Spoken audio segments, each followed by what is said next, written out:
You ever feel like your life is just a series of tiny, frantic gaps between calendar invites? Like you're just rushing from one thing to the next, and your brain is already in the next meeting before the one you're in is even finished. It's this feeling of being totally swamped, right? Trapped. But what if the solution isn't about finding more time? What if it's about finding just 10 seconds? Let's dive into how a tiny little pause can create the space we're all so desperate for. So I want you to meet Farida. And we're dropping right into her world at this exact moment of pressure. It's 2:47 p.m. She's got a call at 3. You can feel that clock ticking down, can't you? And she already feels like she's running behind. And this is really the heart of the problem, isn't it? Physically, Farida is walking to her kitchen, but mentally, oh, she's already on that 3 o'clock call. She's rehearsing conversations, she's predicting questions. She is basically living in a future that hasn't even happened yet. It's just total mental clutter. Now look, this state of mind didn't just come out of nowhere. Her day has been a complete marathon of back-to-back calls. The one that just ended, it ran 13 minutes over, squeezing that tiny little gap between meetings even tighter. We've all been there, right? You feel like you're just drowning in what's next. And this right here, this is what modern overload looks like. It's been nonstop since 9:30 this morning. She is literally physically carrying the weight of her whole workday with her. The laptop, the notebook, the phone, every room in her house just becomes another corner of the office. So what do you do when you're in that state? I mean, you can't change your schedule. You can't magically make the last meeting end on time. But you can find 10 seconds. And in those 10 seconds, you can tap into the incredible power of the pause. And yeah, I'm talking to you right now. As we're following Farida's story, I want you to try this with us. Wherever you are, whatever you're doing, just stop for a second. Just take a quick pause from this, from everything. It's so simple, but it's the most important first step.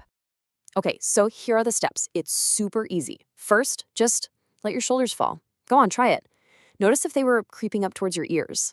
Second, check in with your jaw. Are you clenching it? A lot of us do. Just let it go. And finally, take one single breath that's just a little bit slower than the one before. In and out. That's it. That's the whole thing. So what we just did, it actually has a name. It's called a micro reset, and it's not about some deep hour-long meditation. No. It's a deliberate, tiny little move designed to do just one thing: interrupt that feeling of being completely overwhelmed and pull you right back into the present moment. And this is such a perfect way to describe what Farida felt in her kitchen. The second she dropped her shoulders, she realized they were basically up by her ears. She felt that tightness in her chest, and this metaphor, it's perfect. It's like carrying this heavy bag all day long. You get so used to the weight, you forget you can just put it down for a second. And by putting that bag of tension down, even for just a moment, something shifts. Her whole perception of the space around her just starts to change. She goes from this state of pure mental overload to one of actual physical awareness. I mean, the contrast is night and day. Before, she was just a brain with legs rushing down a hallway. But after, she can actually feel her feet on the floor with each step. She's not just gulping down water, she's drinking it slowly enough to actually taste how cool it is. Her mind shifts from some frantic future to the simple, real feelings of right now. And this is where it gets really interesting. As she's walking back from the kitchen, this newfound awareness leads to a pretty surprising discovery. She notices something in her own home, something that's been there all week, that she's walked past maybe 40 times, but has never, ever actually seen until this very moment.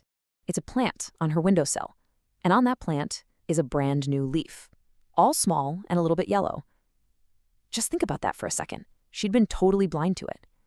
But after just one 10-second reset, she suddenly had enough mental space to notice something as small and quiet as a new leaf growing. Now, this isn't just a nice, warm and fuzzy moment of mindfulness. No, this is the spark. It's the catalyst for a real, tangible result. Let's take a look at how that small, quiet win in the kitchen completely changed the game for her 3 o'clock call.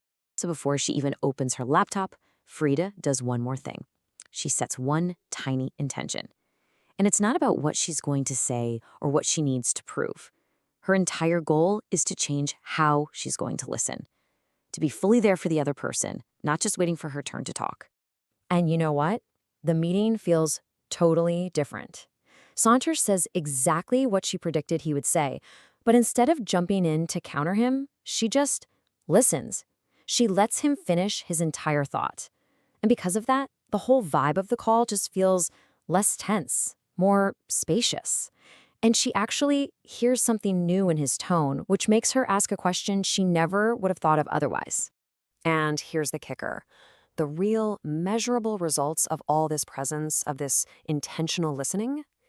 The meeting finished 5 minutes early. I mean, efficiency was never the goal, but it ended up being the outcome.